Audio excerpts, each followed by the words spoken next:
السلام عليكم ورحمة الله وبركاته.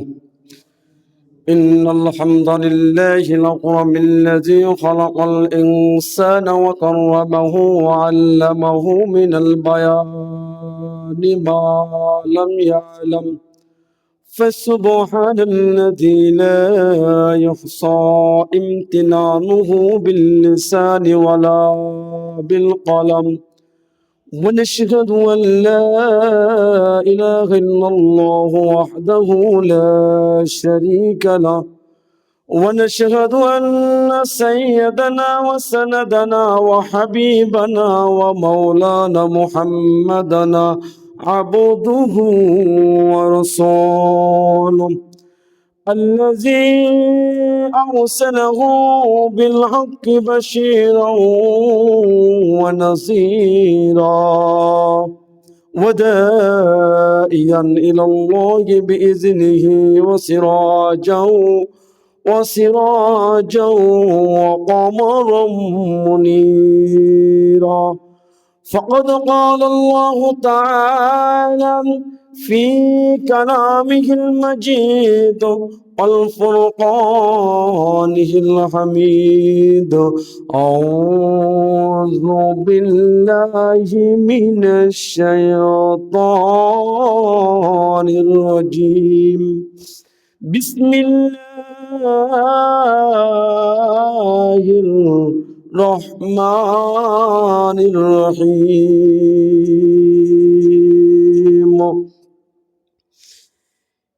قال رسول الله صلى الله عليه وسلم: إذا كان ليلة النصف من شعبان فقوموا ليلها وصوموا نهارها في شان حبيبه ومحبوبه ومعشوقه مخبرا وآمرا: إن الله وملائكته يصلون على النبي يا أيها الذين آمنوا صلوا عليه وسلموا تسليما. اللهم صل على محمد وعلى آل محمد كما صليت على إبراهيم وعلى آل إبراهيم إنك حميد مجيد. اللهم بارك على محمد وعلى آل محمد كما باركت على إبراهيم وعلى آل إبراهيم إنك حميد مجيد. بلغ العلا بكماله كشف الدجى بجماله حسنت جميع خصاله صلوا عليه وآله. بلغ العلا بكماله كشف الدجى بجماله حسنت جميع خصاله صلوا عليه وآله. আলহামদুলিল্লাহ। সম্মানিত উপস্থিতি, মহান রব্বে কারিমের দরবারে লাখ অকোটি শুকরিয়া সুজুদ, যে মহান আল্লাহ পাক আমাদেরকে অতি মায়া করে মোহাব্বত করে শাবানের চাঁদে মসজিদে আসার তৌফিক দিয়েছেন। এই জন্য সে মহান রব্বে কারিমের দরবারে শুকরিয়া আদায় করব আলহামদুলিল্লাহ। সম্মানিত হাজিরিন, মহান রব্বে কারিমের দরবারে শুকরিয়া আদায় করব যে মহান আল্লাহ পাক আমাদেরকে মুসলমান হিসেবে পৃথিবীর বুকে সৃষ্টি করেছেন। বলেন সুবহানাল্লাহ। আমার ভাইয়ের আমার, আজ হলো শাবানের 10 তারিখ, আরবি গণনায় শাবানের আজকে 10 তারিখ। আগামী মঙ্গলবার দিনগত রাত্রে লাইলাতুল বরাত, অত্যন্ত ফজিলাতের রজনী, যেই রজনীর ব্যাপারে হাদিসের মধ্যে গুরুত্বপূর্ণ কথা এসেছে। আমার ভাইয়ের আমার, শবে বরাত, সব অর্থ রাত, বরাত অর্থ ভাগ্য। শবে বরাত এর অর্থ হলো ভাগ্যের রজনী বা মুক্তির রাত। সম্মানিত হাজিরিন, মুফাসসিরগণ এই শবে বরাতের আরো কিছু অর্থ এনেছেন। কেউ বলেছেন যে পাপ মুক্তির রাত, বরকতময় রজনী, বন্টনের রজনী, ফেরেশতাদের ঈদের রাত, দোয়া করার রাত। সম্মানিত হাজিরিন, এই লাইলাতুল বরাতের রজনীতে বিশেষ কিছু আমল রয়েছে। বিশেষ কিছু আমলের মধ্যে 1 নম্বর আমল হলো এই রজনীতে বেশি বেশি করে নফল ইবাদত করা। নফল ইবাদত বলতে বোঝা যায় নফল নামাজ পড়া। 2 নম্বর আমল হলো এই রজনীতে দোয়া করা। আমার ভিতরে যে সমস্ত অপূর্ণ বিষয় আছে, যা আল্লাহর কাছে চাওয়ার খুবই প্রয়োজন, এই সমস্ত বিষয়গুলো তুলে ধরে আল্লাহর কাছে প্রার্থনা করা। 3 নম্বর হলো এই রাত্রে ইবাদত করব, রাতকে ইবাদতের ভিতর দিয়ে অতিবাহিত করব, সেহরিতে খানা খেয়ে দিয়ে রোজা রাখবো, অর্থাৎ পরের দিন রোজা রাখা। 4 নম্বর আমল হলো এই রজনীতে আমলের ভিতরে দিয়ে বাবা মায়ের কবরকে জিয়ারত করা। 5 নম্বর আমল হলো যখন সূর্য ডুবে যাবে তখন এর পূর্বেই গোসল করে পবিত্রতা অর্জন করে আমি ইবাদত বন্দি করার জন্য মসজিদে বা আমার ঘরে অবস্থান করব।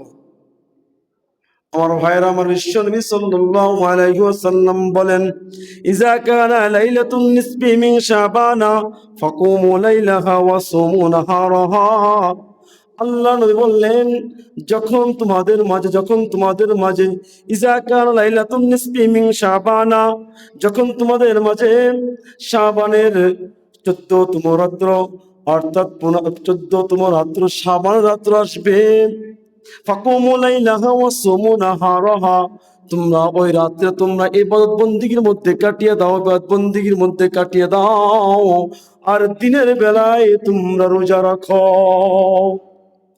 আল্লাহ নবী বলেন, যখন তোমাদের মাঝে লাইলাতুল বরাত রজনী চলে আসবে, এই রাত্রে তোমরা বেশি বেশি করে ইবাদত বন্দি করবা, রাত্রি ইবাদত বন্দি করে কাটিয়ে দিবে, সেহরিতে খানা খাবে, আর পরের দিন রোজা রাখবে। আল্লাহ রাব্বুল আলামিন এই রাত্রে যখন সূর্য ডুবে যায়, আল্লাহ নবী বললেন, যখন সূর্য ডুবে যায় আল্লাহ রাব্বুল আলামিন প্রথম আকাশে চলে আসেন। আল্লাহ রাব্বুল আলামিন বান্দাদেরকে আহ্বান করেন, এ বান্দা, তোমাদের মধ্যে কি আছো? দরখাস্তকারী দরখাস্ত করো, আমি আল্লাহ দরখাস্তকে মঞ্জুর করে নিব। তোমাদের মধ্যে কে আছো রিজিক অন্বেষণকারী, রিজিকের জন্য ঘোরাঘুরি করো, রিজিকের জন্য কান্নাকাটি করো, আমি মাওলার কাছে রিজিক চাও, আমি আল্লাহ তাআলা এই রাতে রিজিকের ব্যবস্থা করে দিব।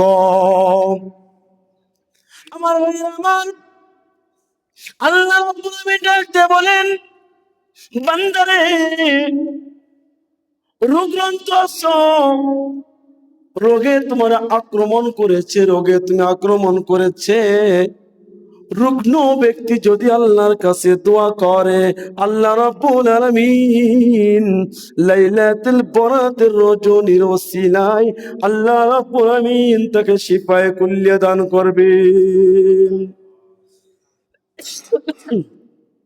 আমার ভাইয়েরা আমার, এই জন্যই তো আল্লাহ তাআলা রাখতে বলেন, বান্দারে এই রজনী অত্যন্ত গুরুত্বপূর্ণ, অত্যন্ত ফজিলাতের রাত।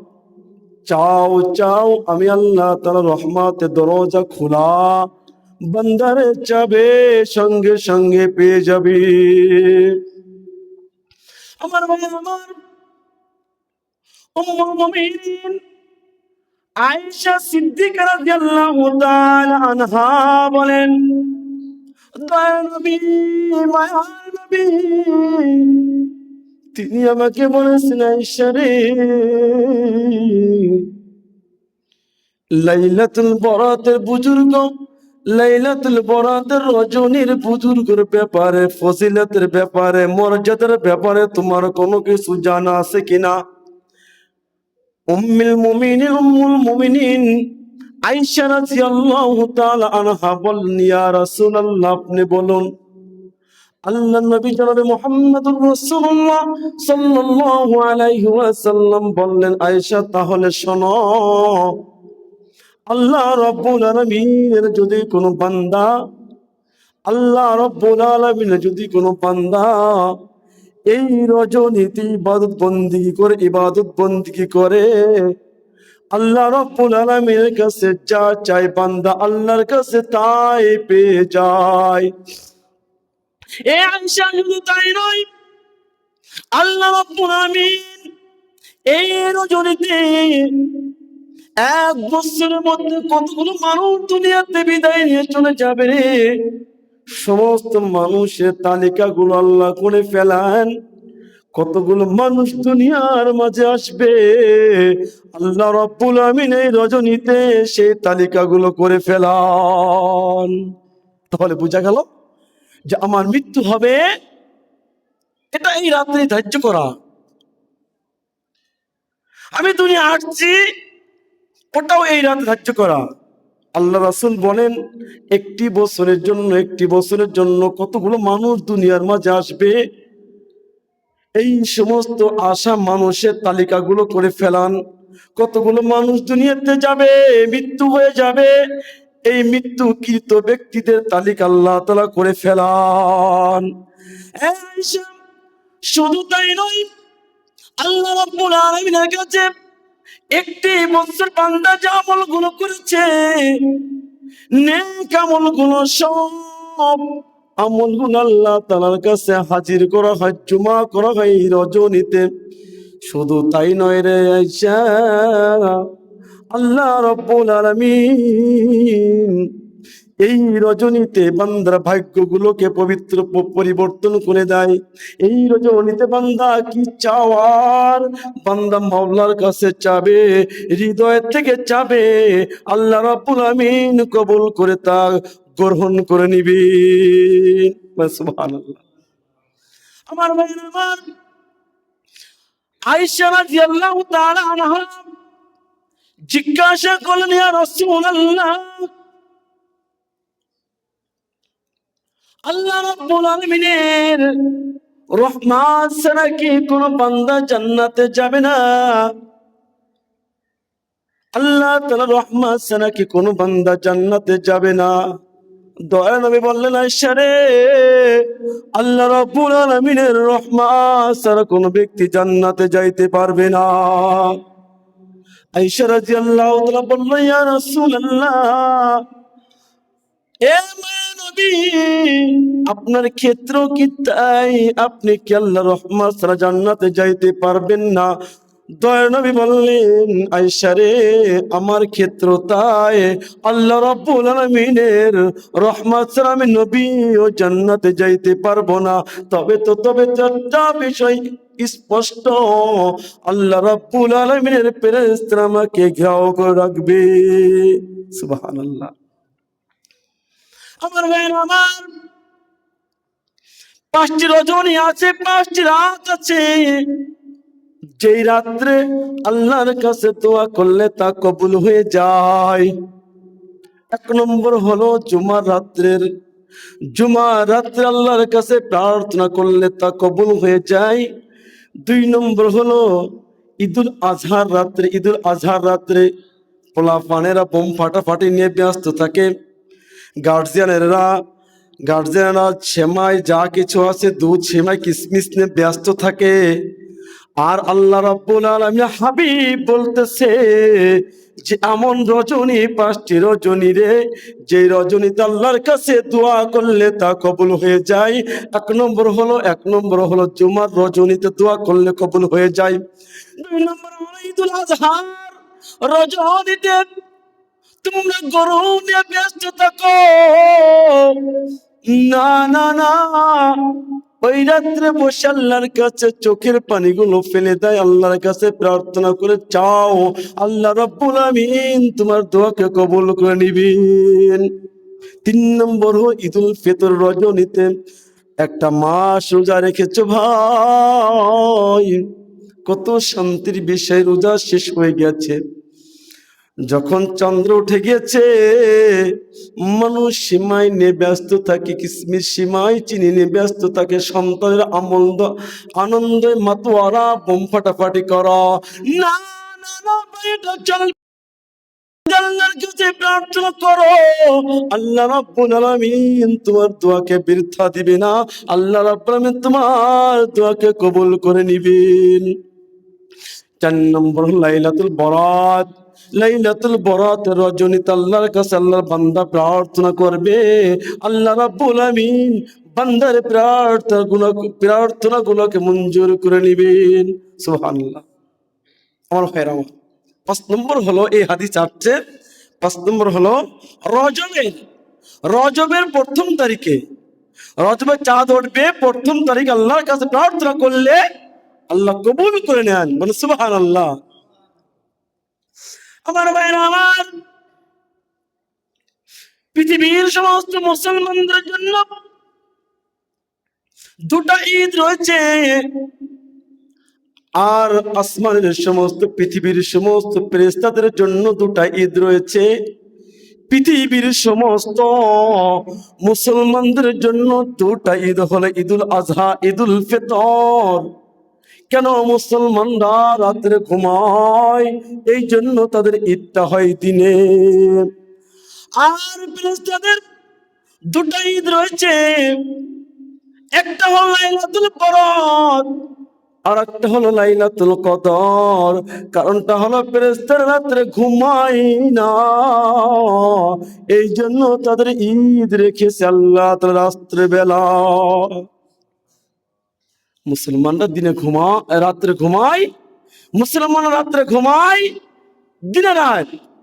দিনে তোমরা ঈদ পালন করো, আর ফেরেশতারা রাত্রে ঘুমায় না, ওদের ঘুম নেই, ওদের জন্য ঈদ হলো রাত্র। আমার ভাইরা আমার, হযরত ঈসা আলাইহিস সালাতু ওয়াস সালাম ভ্রমণ করার জন্য বের হয়ে গেলেন। আল্লাহর পয়গম্বর ঈসা আলাইহিস সালাতু ওয়াস সালাম তাকাই দেখে বড় একটা পাহাড়, পাহাড়ের দিকে যাইতেছিল। আল্লাহর পয়গম্বর ঈসা পাহাড়ের দিকে যাইতেছিল, যাওয়ার পর তাকাই দেখে পাহাড়ের চূড়ায় একটা পাথর,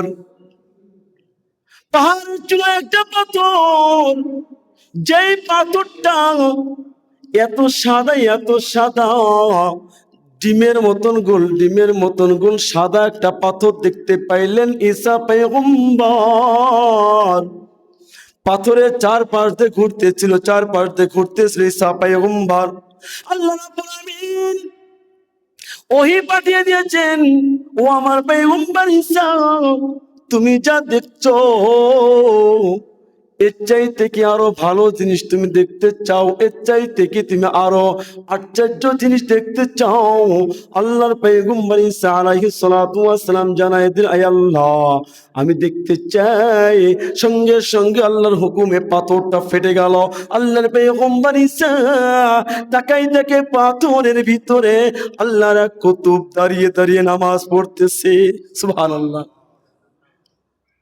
আমার ভাইরা আমার, আল্লাহর পয়গম্বর ঈসা তাকাই দেখলেন একটা যুবক দাঁড়িয়ে নামাজ পড়তেছে, গায়ে একটা পশমি জুব্বা, সামনে সবুজ তসবিহ, আর তার সামনে দেখা যায় আঙ্গুর ফল।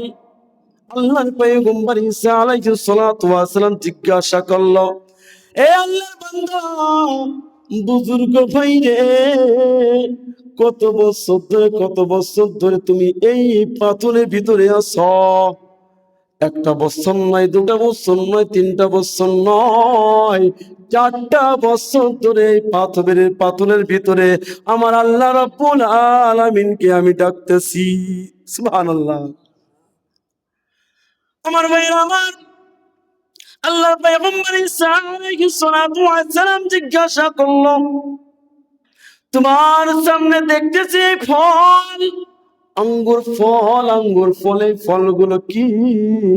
আমার যখন ক্ষুধা হয়, আমি এই ফল থেকে আমার ক্ষুধাকে নিবারণ করে নেই। এই ফল থেকে আবার রস বের হয়, সেই পানিগুলোকে আমি পান করি। আমার ভাইয়ের আমার, ঈসা পয়গম্বর আকাশের দিকে তাকাইলেন, আল্লাহকে ডাক দিয়ে বলে, মাওলা রে, ও আল্লাহ, আমি একথা বলবো না, এর থেকে সুন্দর মানুষ তুমি দুনিয়ার মাঝে সৃষ্টি করেছ। আল্লাহ রাব্বুল আমিন সঙ্গে সঙ্গে ঈসা পয়গম্বরকে জানাইয়া দিলেন, পয়গম্বর ঈসা রে, মুহাম্মাদুর রাসূলুল্লাহ সাল্লাল্লাহু আলাইহি ওয়াসাল্লামের উম্মতেরা, শাবান মাস পাবে, শাবান মাসের 14 তারিখ দিবাগত রজনী, সবে বরাতের রাত্রে নামাজ পড়বে, রোজা রাখবে, পরের দিন রোজা রাখবে, নামাজ পড়বে, ইবাদত বন্দেগী করবে, দোয়া করবে, বাবা আমার কবরকে জিয়ারত করবে। আর জিয়ারত এবং ইবাদত বন্দেগী করার আগে গোসল করে নিবে। তাহলে এই আমল যে করবে, সারাটা রাত ইবাদতের ভিতর দিয়ে কাটাইয়া দিবে, তার ওই আমলটা এই 400 বছর ধরে ইবাদত বন্দেগী করেছে, এই ইবাদতের চাইতে আল্লাহর কাছে ওই লাইলাতুল বরাতের ইবাদত বড় পছন্দনীয়। সুবহানাল্লাহ।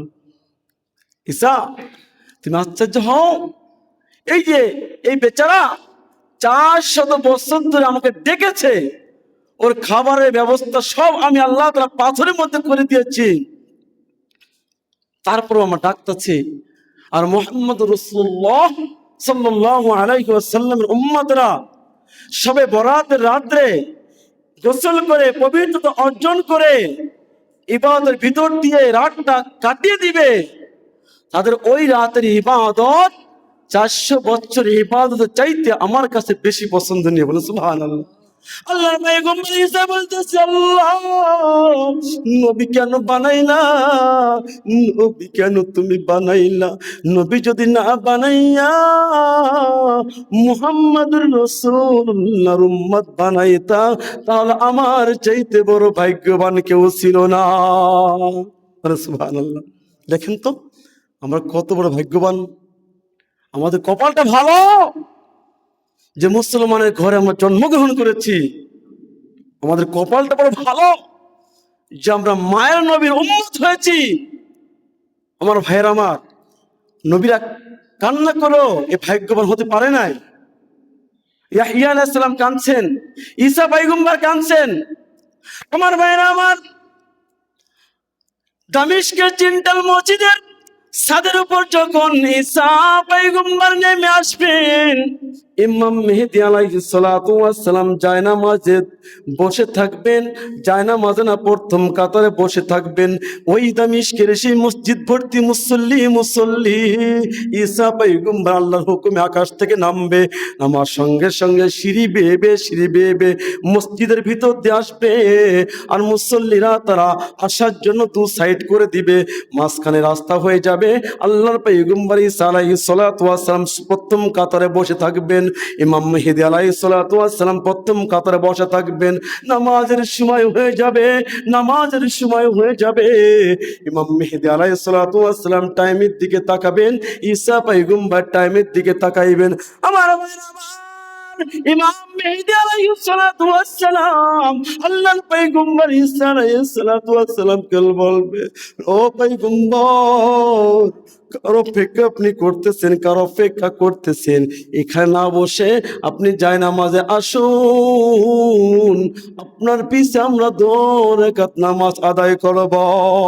ঈসা পয়গম্বর দাঁড়িয়ে যাবেন, ইমাম মেহেদীকে ডাক দিয়ে বলবে, ইমাম মেহেদী, ঈসা পয়গম্বর হতে পারি রে, ও ইমাম মেহেদী, মুহাম্মদুর রাসূলুল্লাহর উম্মতের কাছে আমার কোনো দাম নাই। সুবহানাল্লাহ। আমি তো ঈসা পয়গম্বর, মেহেদী তুমি তো মুহাম্মদুর রাসূলুল্লাহর উম্মত, আমার চাইতে তোমার মর্যাদা বেশি, তোমার দাম বেশি, দাঁড়িয়ে যাও, আমার থেকে তোমার মূল্য বেশি। আমি তো 1000 বার যদি আল্লাহকে বলি, আল্লাহ তুমি মুহাম্মদের উম্মত বানিয়ে দাও, আল্লাহ বানাবে না, আল্লাহ তাও বানাবে না। এই জন্য ভাইয়ের আমার, আমরা সেই উল্লেখযোগ্য সেই শ্রেষ্ঠ নবীর উম্মত হয়েছি, যে শুকরিয়া আদায় করি আলহামদুলিল্লাহ। ভাইরা আমার, এত বড় মাপের একজন নবীর উম্মত হয়েছি, সারা রাত সারা দিন যদি আমরা সিজদায় পড়ে থাকি, শুকরিয়া আদায় করে শেষ করতে পারবো না। কোন নবী কাঁদবে না, কোন নবী কাঁদবে না, আমার আপনার মায়ের নবী কাঁদবে শুধু আপনার আমার জন্য। সম্মানিত হাজিরিন, এর জন্য আজকে হলো শাবানের 10 তারিখ, আগামী মঙ্গলবার দিবাগত রাত্র, আগামী মঙ্গলবার 3 তারিখ, ইংরেজি 3 তারিখ, 4 তারিখ হলো সরকারি ছুটি, বুধবার রোজা রাখবো, আর মঙ্গলবার দিন যে রাত্রে আমরা ইবাদতবন্দি করব। আল্লাহ সুবহানাহু ওয়া তাআলা আমাদের সবাইকে লাইলাতুল বরাতের ফজিলাতের গুরুত্বপূর্ণ রাতে বেশি বেশি করে আমল করার তৌফিক দান করুন। ও আখির দাওয়ানা আনিল হামদুলিল্লাহি মিন সুন্নাত পড়েন ক্বাবলা জুমআ তারিখ সুন্নাত পড়েন। আসসালামু আলাইকুম ওয়া রাহমাতুল্লাহি ওয়া বারাকাতুহু।